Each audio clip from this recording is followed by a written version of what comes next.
एक एक बूथ तक भी यहीं साल बल्लू जाओ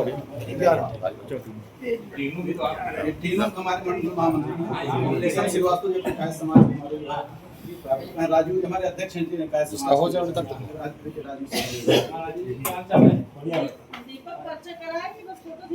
करा दिए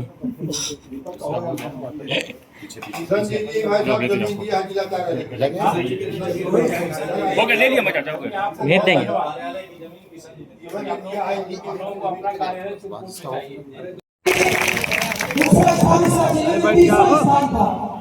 हेलो और इसके बाद प्रिया देवी इसका जिले में इंटरमीडिएट में छठा स्थान था। बैठ जाइए देवेंद्र प्रताप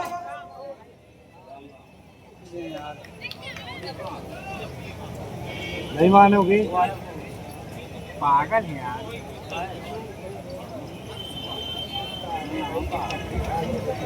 सूर्य प्रकाश जी अच्छा तस्वीर नरेश कुमार रविकांत सोमनाथ जी को भेज दीजिए आदरणीय प्रधान जी को और सुखलाल प्रजापति जी स्वर्गीय नारायण दास प्रजापति जी स्वतंत्रता संग्राम सेनानी जी के परिवार से हैं सोमनाथ जी को भेज दीजिए।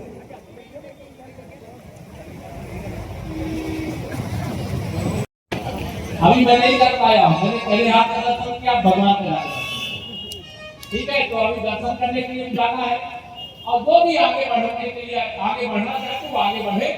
जबरदस्ती सरकार आपके साथ, दुष्प्रचार कोई कुछ नहीं करे, उससे सतर्क रहना, सावधान रहना। कोई नहीं चाहता कि एक गरीब माँ बाप करेगा देश के प्रधानमंत्री की कुर्सी पर बैठे। ये तो चांदी का चम्मच लेकर के पैदा हुए श्री राहुल गांधी जी प्रधानमंत्री की कुर्सी पर बैठने के लिए बेताब है।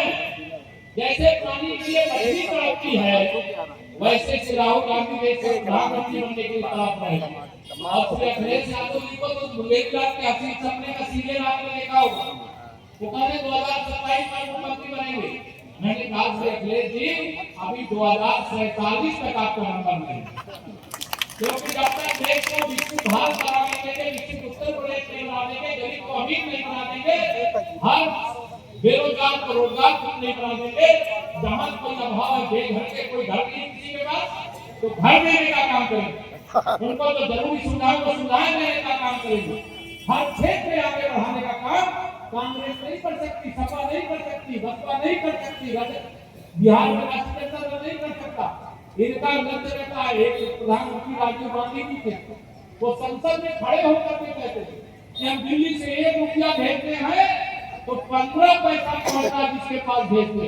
यहाँ कई किसान भी होंगे जिनके चाहे 1 बीघा खेती हो, चाहे 1 बीघे हो, चाहे कई एकड़ हेक्टेयर में हो, 2-2 हजार की 3 किस्त प्रधानमंत्री जी किसान सम्मान निधि भेजते हैं। बताइए कोई 1 रुपये कमीशन लेता है क्या उसमें? दोनों कोई लेता है क्या? ये देखा कांग्रेस वाले होते और उनके बैंक वाले होते तो जितना पैसा अभी तक अगर 4 लाख करोड़ भेजा गया है, आप 4 लाख करोड़ का जोड़ दीजिए, उसका 85% इनकी झोली में जेब में चला जाता। अब मोदी जी ने अगर ये तय कर लिया है कि मैं अपने गरीबों का हक लूटने नहीं दूंगा, और जो पहले लूटे उसकी भी जांच करा करके उसको भी निकाल करके बाहर करूंगा, न खाऊंगा न खाने दूंगा, जिसने भी खाया है पाई पाई वसूल करके देश की भलाई में, गरीब की भलाई में लगा दूंगा। इससे नाराज है। मैंने कहा नाराज रहो, मोदी जी रुकने वाले नहीं, 56 उनके सीने वाले हैं। अगर आतंकवादी हमला उनके शासनकाल में हुआ तो सर्जिकल स्ट्राइक, एयर स्ट्राइक और अभी ऑपरेशन सिंदूर के माध्यम से जवाब दिया गया। पहले गोली का जवाब गोली से भी नहीं दिया जाता था, लेकिन माननीय मोदी जी की सरकार आने के बाद अब गोली का जवाब गोला से दिया जाता, मीर का जवाब पत्थर से दिया जाता। ये अंतर होता है, वो आप सबकी ताकत है। मोदी जी को दुनिया के 27 देशों ने अपना सर्वोच्च सम्मान, जैसे भारत का सर्वोच्च सम्मान भारत रत्न, वैसे दुनिया के अलग अलग देशों के अपने सम्मान, दुनिया के 27 देशों का सर्वोच्च सम्मान माननीय प्रधानमंत्री मोदी जी को मिला। और मोदी जी ने वो सम्मान देश को दे दिया, देश का सम्मान है, ये मोदी का सम्मान नहीं। अगर देश के लिए प्रधानमंत्री नहीं बनाया होता तो मुझे ये सम्मान नहीं मिलता। और आप सबको आह्वान करके जाऊंगा, सुल्तान की मतलब कमल का फूल है, ये ध्यान रखें। और ये भी जानता हूं 99% प्रजापति परिवार भारतीय जनता पार्टी का परिवार है, ये भी जानता हूं। और मैं ध्यान करेंगे, बार बार कहा करता हूं, ये कमल का बटन दबाने से गरीब को घर मिल जाता है,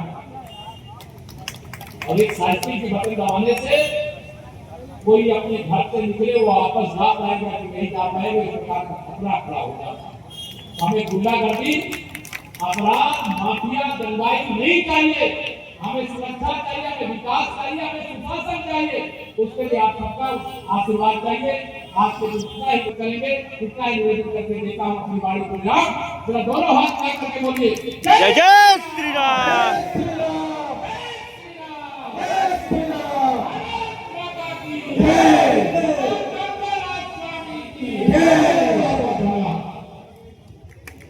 कल्याण पांडे जी, आपकी सहजता का मैं बताऊं 10 सेकंड में।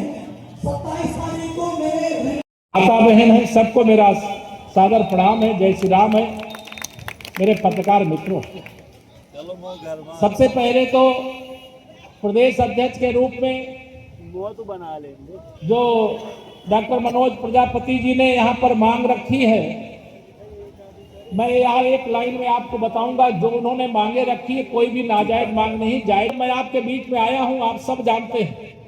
मैं आया था, पहले सर्किट हाउस में गया, पार्टी के कार्यकर्ताओं के साथ बैठक किया, पत्रकार मित्रों से मिला, तो उन्होंने कहा ये तो जाति कार्यक्रम है। मैंने कहा महापुरुष किसी एक जाति के नहीं होते, महापुरुष संपूर्ण भारत के होते हैं। जो स्वतंत्रता संग्राम सेनानी रहे हों, जो संविधान सभा के सदस्य रहे हों, जो भारत की संसद के सदस्य रहे हों, महाराष्ट्र की सरकार में महत्वपूर्ण उत्तरदायित्व का निर्वहन किए हों, जिन्हें पद्मश्री का सम्मान मिला हो, उनकी जयंती की पूर्व संध्या पर कार्यक्रम आयोजित है। उसको जातिवाद के चश्मे से मत देखो। महापुरुष सबके होते, मैं उनके चरणों में अपना शीश झुकाता। हमारा सौभाग्य है जी, हम सबका साथ सबका विकास का मंत्र देश के प्रधानमंत्री माननीय श्री नरेंद्र मोदी जी के द्वारा दिया गया। उस मंत्र का जाप करते हुए सबकी सेवा कर रहे हैं। अगर समाज में हमें यही सिखाया है हमारे जो प्रणेता हैं पंडित दीनदयाल उपाध्याय जी ने, कि अगर कोई जमीन के अंदर, आज वो धर्म इस धरती पे नहीं है, लेकिन उन्होंने सिखाया कि अगर कोई गड्ढे में गिरा हुआ है, कोई समाज में बहुत आगे निकल गया, कोई बहुत पीछे छूट गया है, तो गड्ढे में गिरा हुआ व्यक्ति अगर अपने आप नहीं निकल सकता है, जो ऊपर खड़ा है तो उसकी जिम्मेदारी है कि वो अपना हाथ नीचे करे, और जो नीचे पड़ा अपना हाथ ऊपर करे, दोनों हाथ पकड़ करके उसको बराबरी पर ला करके खड़ा करे। यही सबका साथ सबका विकास का मंत्र है। इसी विश्वास के साथ आप सबने 2014 में देश की बागडोर एक गरीब मां बाप के बेटे माननीय नरेंद्र मोदी जी के हाथों में सौंपी। इसी विश्वास के साथ 2017 में जब यूपी विधानसभा का चुनाव हुआ तो 325 विधायकों के साथ हमें उत्तर प्रदेश में भी सरकार बनाने का मौका दिया आपने। 2019 का लोकसभा चुनाव हुआ, 2014 से बड़ी विजय हमें दी। 2022 का विधानसभा हुआ, दूसरी बार उत्तर प्रदेश में फिर प्रचंड बहुमत से हमारी सरकार। उन्होंने सोचा अब हम नरेंद्र मोदी जी को प्रधानमंत्री बनने से रोक लेंगे, लेकिन उनको मालूम नहीं है कि देश की 140 करोड़ जनता है, हर जगह उनका झूठ नहीं चल पाया। तीसरी बार भी मोदी सरकार बन गई। मोदी जी ने कभी किसी से भेदभाव नहीं किया। गरीबों के जीवन में सबसे अधिक खुशहाली देश में माननीय नरेंद्र मोदी जी के नेतृत्व में सरकार बनने के बाद आई है। मैं भी एक गरीब माँ बाप का बेटा हूं। जिन महापुरुष की जयंती की पूर्व संध्या पर हम एकत्र हैं, उन्होंने शिक्षा और सहकारिता को अपना मंत्र बताया था। जो आप कार्य कर रहे हैं, जो आपका पैतृक कार्य है, उसमें जो